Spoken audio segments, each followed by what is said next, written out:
Hey, Garrett, sorry, I just saw that you were on. I'm sorry. Nobody came on for a little while, and so I got a little distracted. So how long have you been there? Like a few seconds. Oh, okay, good, good. I didn't want to keep you waiting. Is it really true we only have 3 problems? It's really true that you only have 3 problems. Is there a catch? Yeah, once I start doing them, you'll see. These 3 are worth 10. No, Garrett thinks it's funny. Don't you, Garrett? Sure.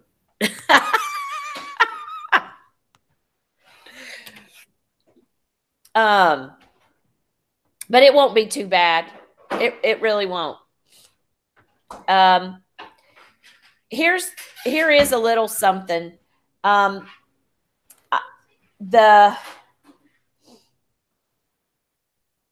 are 2 ways to do them. And I know the way that Miss Wynn is going to show y'all tomorrow, and I certainly don't want to confuse the issue. That's for sure. But there are 2 ways to doing them. So I think I'm going to do most of it one way, but I'm possibly going to show you the other. Is that okay with you? Mm-hmm. And then you can maybe pick which one you like the best. Okay, so number 11 is x over 6, my apologies, minus x over 3, all over x over 5 minus 7 over 10. So with complex fractions, what you want to do is get the numerator and the denominator to a single fraction. And then you will, which a fraction is basically a division problem. So when you've got the numerator as a single fraction and the denominator as a single fraction, then you just basically keep flip change. Like I believe that we have already done a little bit of that. So at the top, we'll have to get a common denominator, which that's going to be 6. And 6 goes into 6 one time, so that first fraction just stays the same. 3 goes into 6 2 times, and 2 times x is 2x. We'll do the same to the denominator, and the common denominator down there is going to be 10. 5 goes into 10 2 times, and 2 times x is 2x. 10 goes into 10 one time. 7 is 7. Now, at the top, we'll combine like terms up here in the top denominator fraction. X minus, that was a minus sign, 2x is negative x over 6. Combine like terms at the bottom, and there are none, but you have a single term like that, all over 10. So now this, believe it or not, that numerator is a single fraction and the denominator is a single fraction. So, and a big fraction bar in the middle just makes this a division problem. So you essentially keep the first.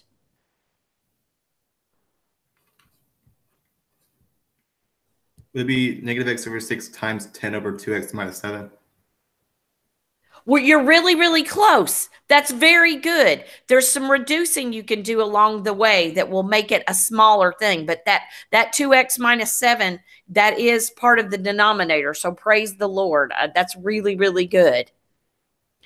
You keep flip change. Oh, I'm so proud of you, Garrett. That's awesome.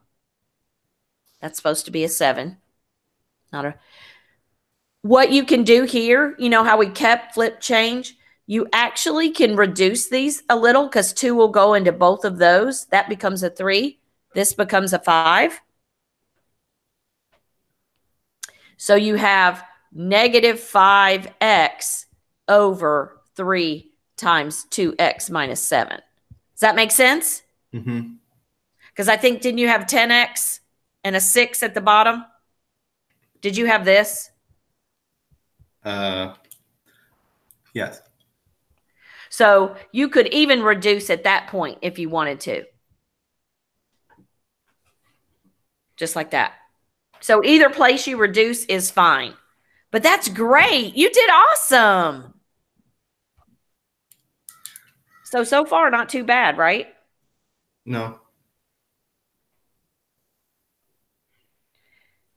So the goal is really just getting them to be single fractions in the numerator and single fractions in the denominator, and then keep flip change. So at least there's a process. Sometimes the process gets a little, gets like full of details, but the process remains the same, no matter how complicated the numerator and denominator are. At least the process remains the same. So you're just going to fly through these. So the delight is actually that there's only 3 problems today. Oh, wrong color. So 2 over x minus 4. And that's a big 4. And then 2 over x plus 3.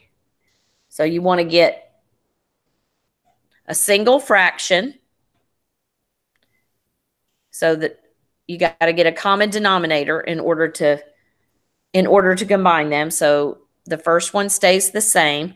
This big 4 could technically be written as 4 over 1.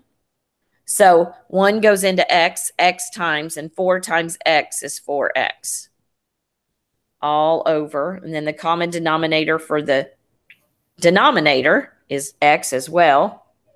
The first one stays the same. 3 goes in, or 1, this technically is 3 over 1. 1 goes into x times, and 3x times 3 is 3x. So at the top, we have 2 minus 4x all over x. And the denominator is 2 plus 3x over x. So this is a big division problem.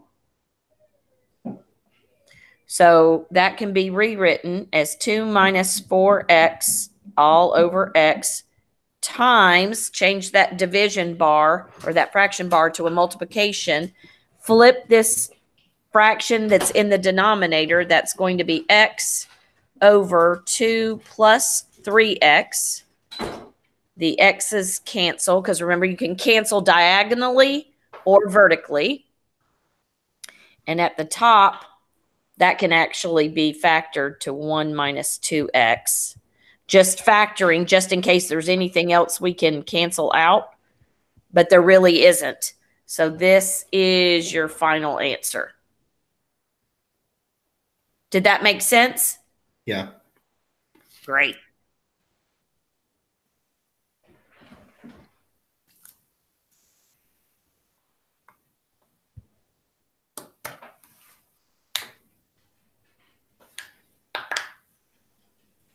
Do you have a lot of homework in other classes today? I mean, I guess so, yeah, a little bit. Yeah. Just the normal load? Yeah, around there.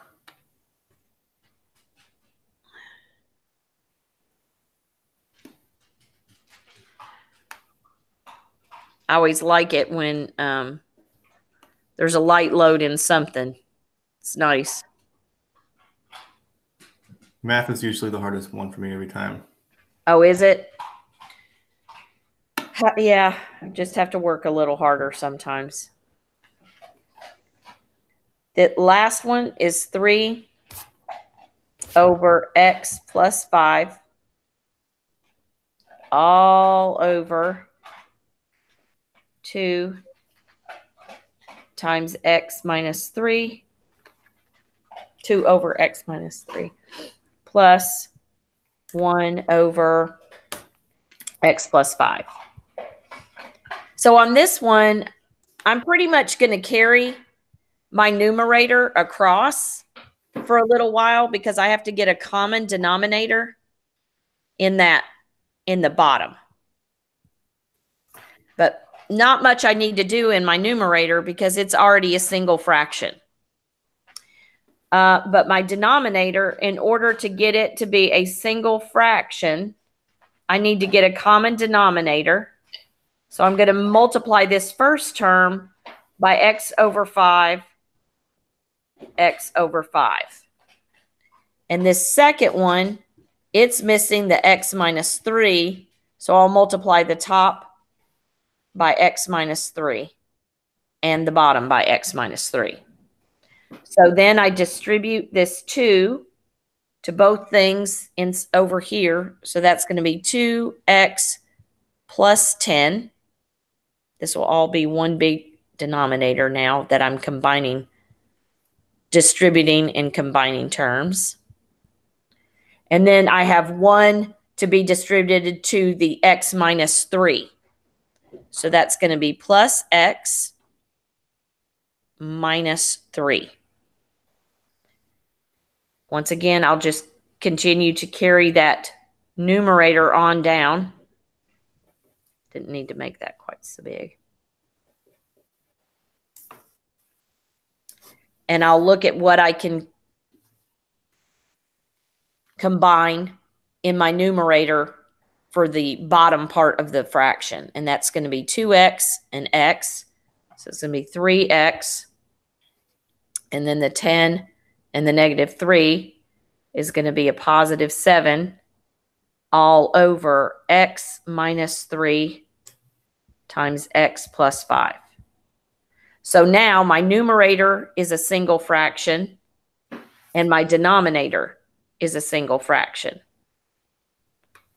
So that I'm just going to keep the first, which is this, 3 over x plus 5. Flip this big fraction bar. We'll turn that into a multiplication problem. And then I'll have x minus 3, because I'm flipping this denominator, the bottom fraction, taking the denominator and writing it on top. Taking the numerator and writing it on bottom. Does that make sense? Keep flip change? Mm-hmm. Okay, cross cool. out the x plus 5s, right? Yes, good job. And then 3 times x minus 3 on the top and 3x plus 7 on the bottom. And that's your final answer. Those weren't really that bad. No, they really, really weren't. There is a way to multiply the top and the bottom by the common denominator of them all, and you get to this last step a lot quicker. I don't know if you're interested or not. I mean, I'd rather not get confused. I kind of understand it this way. Okay. All right. Then let's leave well enough alone. Good choice. Thanks so much for the help, Ms. Sparks. Not a problem at all. Have a blessed day. You too. Bye. Bye.